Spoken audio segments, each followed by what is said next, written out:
మన ప్రభు అయిన యేసుక్రీస్తు వారి నామమున అందరికీ వందనములు తెలియజేస్తున్నారు. అందరూ బాగున్నారా? అందరూ ఆరోగ్యంగా సంతోషంగా ఉండాలని ప్రతిరోజు మీ కొరకు ప్రార్థన చేస్తున్నాను.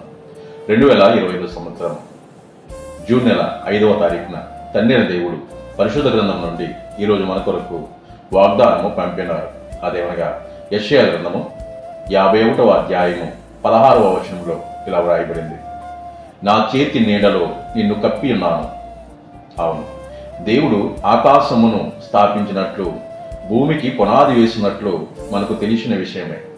కానీ మానవులమైన మనల్ని ఆయన చేతి నీడలో చేసినాడు.